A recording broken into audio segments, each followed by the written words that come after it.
Hello everyone. तो मैं आज आप सभी के लिए लेके आया हूँ 13 मार्च को होने वाला बोर्ड एग्ज़ाम हिंदी अनिवार्य का पेपर उच्च माध्यमिक बोर्ड परीक्षा के लिए कुछ महत्वपूर्ण प्रश्न। तो चले बिना देरी के शुरू करते हैं। अगर वीडियो अच्छा लगे तो चैनल को सब्सक्राइब और वीडियो को लाइक जरूर करना।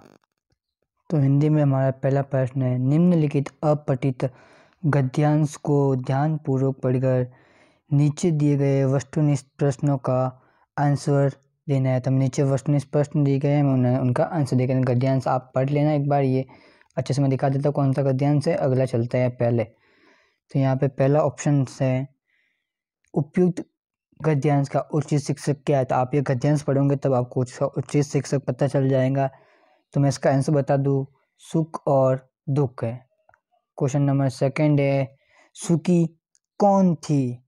सुखी कौन है। सुखी मतलब सुख। यहाँ पे सुखी लड़की का नाम नहीं है, सुख है वो। तो इसमें हो जाएगा जिसका मन वश में है वो सुखी है। क्वेश्चन नंबर थर्ड, मनुष्य किसके लिए चाह रहा है। तो इसका आंसर हो जाएगा विद्या की योजना के अनुसार। क्वेश्चन नंबर फोर्थ, मैथा आमर कौन रचना है।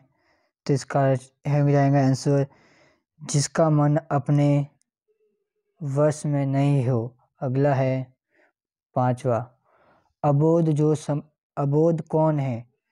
तो इसका आंसर हो जाएगा अबोध कौन है। तो इसका आंसर हो जाएगा जो समझता है वह दूसरों का उपकार करता है। सुख और दुख क्या है। मन के विकल्प। बढ़ते हैं अगले क्वेश्चन की ओर। तो यहाँ पे एक और गद्यांश है हमारा, तो इसको भी पढ़कर इसमें से हमें आंसर देना है। तो इसमें चलते हैं नीचे की ओर क्वेश्चंस। रोने और मचल आना। तो इसका आंसर हो जाएगा आनंद। अगला है, जयमाला किसकी बनी होती है। जयमाला किसकी बनी होती है, आंसुओं की। क्वेश्चन नंबर 9, सबके चेहरे पे क्यों चमक उठे। इसका क्या होगा, मुस्कुरा देकर। इस पर ध्यान का शीर्षक क्या। पद्यांश पढ़ेंगे तो शीर्षक पता चल जाएगा। इस पद्यांश का शीर्षक है बचपन। और अगला क्वेश्चन है, दादा ने कवित्री को क्या दिखलाया। तो दादा ने कवित्री को क्या दिखलाया, चंदा। बढ़ते हैं हमारे अगले क्वेश्चन की ओर। अगला क्वेश्चन से, नैन नीर युक्त का अर्थ बताइए। तो यहाँ पे आंसू भरी आंखें। बढ़ते हैं हमारे क्वेश्चन नंबर सेकंड। और क्वेश्चन नंबर सेकंड से, पाठ्य पुस्तक की फिल इन द ब्लैंक्स यानी कि रिक्त स्थानों की पूर्ति। तो पहला है, मौखिक अभिव्यक्ति का माध्यम है। तो भाषा मौखिक अभिव्यक्ति का माध्यम है, नीचे ही लिख रखा है। अगला, भाषा को लिखित रूप ही लिपि कहलाती है। भाषा का लिखित रूप ही क्या कहते हैं, लिपि कहता है। घोड़े सवारी के काम आते हैं वाक्य में शब्द शक्ति। तो इसमें शब्द शक्ति है अभिधा शब्द शक्ति। अगला, लक्षणों पर आधारित अर्थ का बोध कराने वाली लक्षणा शब्द शक्ति होती है। चारू चांद चंचल किरणें उक्त पंक्ति में च वर्ण है और कौन सा अलंकार है, अनुप्रास अलंकार। जहाँ शब्द की आवृत्ति हो किंतु अर्थ भिन्न भिन्न हो वहाँ यमक अलंकार होता है। बढ़ते हैं हमारे अति लघुरात्मक क्वेश्चंस की ओर। तो यहाँ पे पहला क्वेश्चन से है, इंग्लिश में लिखना है, इंग्लिश वर्ड्स को हिंदी में लिखना है।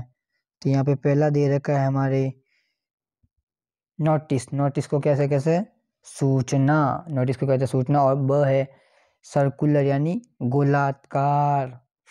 अगला चलते हैं, शब्दकोश क्या होते हैं। तो आपको बता दो शब्दकोश क्या होते हैं, किसी भी भाषा के शब्दों व अर्थों को जो संलग्न होता है वह शब्दकोश कहलाते हैं। अगला है, इंटरनेट पत्रिका जैसे क्या आशय हैं। तो इंटरनेट के माध्यम से सूचनाओं को आनंद प्रदान और संप्रेषण ही इंटरनेट पत्रिका कहलाती हैं। अगला है, भक्तिन का वास्तविक नाम क्या था। तो भक्ति का वास्तविक नाम लक्ष्मी या लक्ष्मी था। अगला क्वेश्चन है, अगले क्वेश्चन की ओर बढ़ते हैं हमारे क्वेश्चन नंबर 5। यशवंत बाबू अपने घर वालों से के डी काओ के आचरण करने की कहकर उनका मजाक उड़ाते थे। फ्रॉग एंसेस का बड़ा तो बाद आप खुद सॉल्व कर सकते हैं। सिल्वर वेडिंग इससे कहानी से क्या आशय, सिल्वर वेडिंग कहानी से क्या आशय आपको वो बताना है। अगला है जूझ कविता। जूझ कविता का इसमें भी थोड़ा बड़ा आंसर है तो आप ये खुद कर सकते हैं। कविता के लगाव के बाद लेखक को अकेले रहना क्यों अच्छा लगा था। रघुवीर सहाय की दो रचनाएं के नाम बताइए। तो रघुवीर सहाय की दो रचनाएं तो एक रचनाएं हैं सीढ़ियों पर धूप में और आत्महत्या के विरुद्ध दो रचनाएं हो गई। महादेवी वर्मा का जन्म कब और कहाँ हुआ। तो आपको बताना है महादेवी वर्मा का जन्म 1907 में हुआ और फर्रुखाबाद उत्तर प्रदेश में हुआ था। स्कूल में लेखक का ध्यान पढ़ने में कब लगता और जूझ कहानी का आधार पर बताना है हमें ये।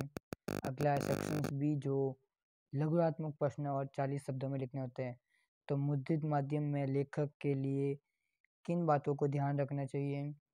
पत्रकारिता लेखन पर टिप्पणी लिखिए। अध्यापक और छात्र के बीच गृह कार्य करने को लेकर 5 वाक्य। बात सीधी थी पर कहानी का मूल संवेदना क्या है। अगला है पतंगों के साथ साथ वे भी उड़ते हैं। कहानी का पतंगों के साथ कौन उड़ते हैं, बच्चे भी उड़ते हैं। सीरीज के वो कालजय अवधूत मानने के पीछे लेखक को क्या तर्क दिया गया है। जिनेंद्र जी के अनुसार पेंजिंग पावर क्या है और बाया दर्शन का पाठ के आधार पर समझाइए। यशवंत बाबू ऑफिस से घर लेट क्यों पहुंचते थे। अगला क्वेश्चन है दत्ताजी राव ने लेखक की मदद किस प्रकार की जूझ कहानी के आधार पर समझाइए। तो अगला क्वेश्चन है क्वेश्चन नंबर खंड स हमारे। तो यहाँ पे 150 वर्ड में लिखना होता है और ये निबंधात्मक प्रश्न है। इसमें अथवा वाले क्वेश्चन आते हैं।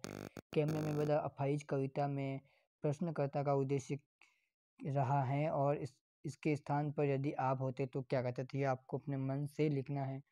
उषा कविता के आधार पर बताइए कि कवि ने अपने उपनामों का प्रयोग कर कविता में गीतशीलता दी। इसके आधार पर अन्य किन्हीं उपनामों का प्रयोग किया जा सकता है। अगला है क्वेश्चन नंबर 14।